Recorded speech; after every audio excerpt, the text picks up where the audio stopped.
നിങ്ങളുടെ ജോലിയൊന്നുമില്ല. നിങ്ങൾ അവിടെ ഇവിടെ പോയിരുന്ന് എന്നെ പിടിച്ചിട്ടതൊക്കെ നല്ല തെളിവുണ്ട്. അതിന് തെളിവുണ്ട്. കൂടുതലൊന്നും എന്റെ ജോലിയൊന്നും അല്ല ചെയ്തത്. മറ്റുള്ള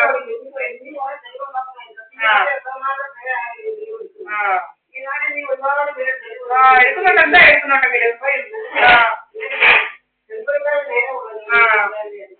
എന്താ തെളിവ് ഏത് നാട്ടുകാരെ തെളിവെടുക്കുന്നത്? ഇങ്ങോട്ട് ചെയ്തതിന്റെ തെളിവെടുക്കുന്നത് കണ്ടവരെയൊന്നുമില്ല.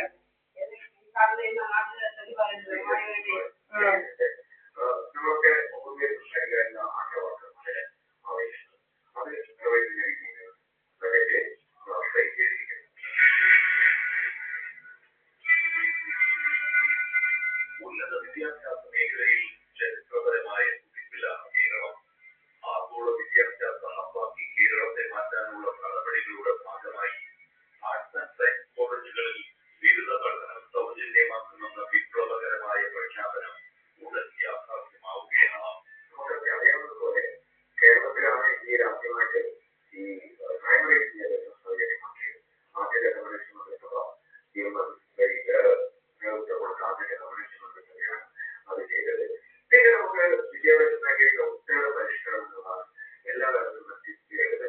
ഈ സർക്കാരാണ് ആദ്യമായിട്ട് ഈ വിദ്യാലയത്തിലുള്ള വിദ്യാഭ്യാസം സൗകര്യമാക്കുന്നത്. ഈ ബജറ്റിൽ ഉന്നത വിദ്യാഭ്യാസ മേഖലയിലെ വിദ്യാർത്ഥികൾക്ക് കോളേജുകളിലെ വിദ്യാർത്ഥികൾക്ക് സൗജന്യ വിദ്യാഭ്യാസം നൽകുന്നത് എന്തുകൊണ്ടും രാജ്യത്തൊട്ടാകെ മാതൃകയാക്കാൻ പറ്റുന്ന അല്ലെങ്കിൽ ലോകത്തിന് തന്നെ മാതൃകയായ ഒരു പുതിയൊരു പദ്ധതിയാണ്. ഗ്രാജുവേറ്റ് സ്റ്റുഡൻസിനും കൂടെ സൗജന്യമായിട്ടുള്ള ഡിഗ്രി പഠനം ഈ ഒരു കാലയളവിൽ നടത്തുവാൻ വേണ്ടി ഒരു പദ്ധതി മുന്നോട്ട് കൊണ്ടുവന്നത് കുറേയധികം വിദ്യാർത്ഥികൾക്ക് വളരെയധികം ഉപയോഗപ്രദമാകുന്ന വിഷയം തന്നെയാണ് ഈ ഒരു ആവിഷ്കരിക്കാൻ സാധിക്കുന്നത്. പണമില്ലാതെ ഒരു കുറവുകൊണ്ട് വിദ്യാഭ്യാസം നഷ്ടപ്പെടുക എന്നൊരു പ്രശ്നം ഒരു വിദ്യാർത്ഥിക്ക് ഉണ്ടാവാതിരിക്കാൻ ഏറ്റവും നല്ല തീരുമാനം ഞാൻ സംഘടിപ്പിക്കുന്നത്. ഇങ്ങനത്തെ പദ്ധതികൾ സർക്കാർ മുന്നോട്ട് വയ്ക്കുമ്പോൾ ഞങ്ങൾ പോലുള്ള സ്ഥാപനങ്ങൾക്ക് അത് ഗുണകരമായിരിക്കും. വലിയ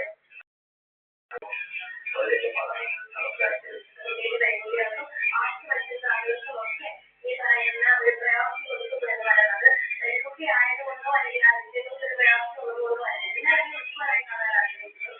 എല്ലാവർക്കും തുല്യ ആൾക്കാർ എന്നുള്ള രീതിയിലാണ് ഞാൻ മനസ്സിലാക്കുന്നത്. എനിക്ക് ഏത് വിദ്യാർത്ഥിയും പോലെ തന്നെ സന്തോഷം മാത്രമേ ഉള്ളൂ. നമ്മുടെ സർക്കാരിന്റെ നല്ലോണം ഏറ്റവും നല്ലൊരു പ്രവർത്തനമായിട്ട് അതായത് നമ്മുടെ സർക്കാർ വാക്കുകൾക്ക് ഒരു മാതൃകയായി. ഇപ്പൊ ഞാനിപ്പോ പ്ലസ് ടു പഠിച്ച സമയത്താണെങ്കിൽ അതിനകത്ത് എട്ടാം വലിയ വിദ്യാർത്ഥികൾ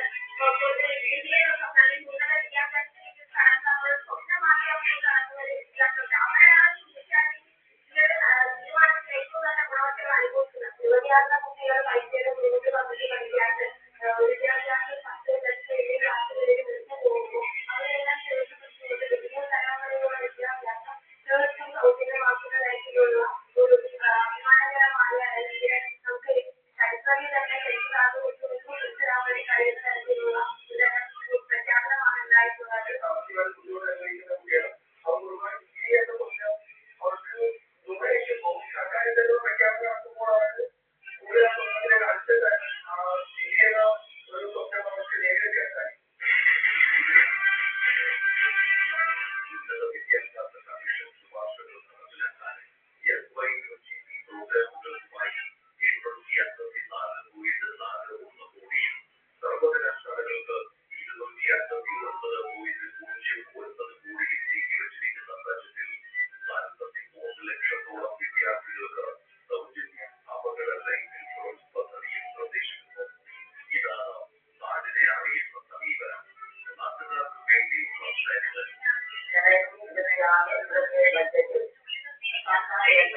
ഒരു പദ്ധതിയാണ് കുട്ടികൾക്കുള്ള ഇൻഷുറൻസ് പദ്ധതി.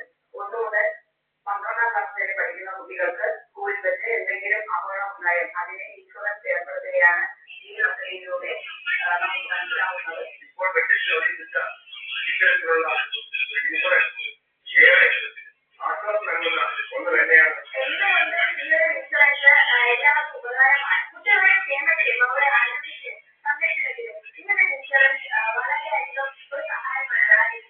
കോളേജിൽ പഠിക്കുന്ന കുട്ടികൾക്ക് അതിലുള്ള സംവിധാനം നൽകുന്നുണ്ട്. കുട്ടികൾക്ക്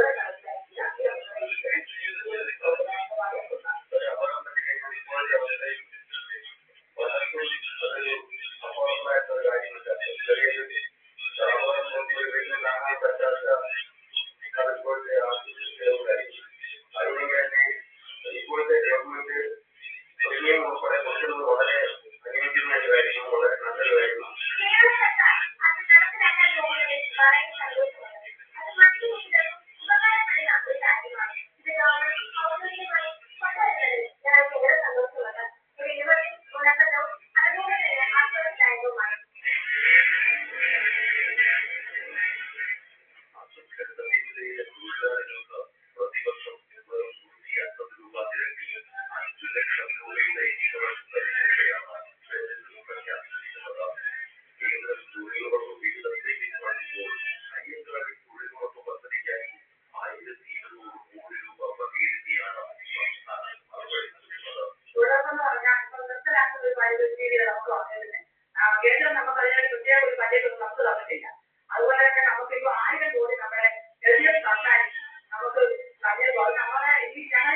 കേരളത്തിലാണ് അത് തന്നെയാണ് തുടർന്ന് പോകാൻ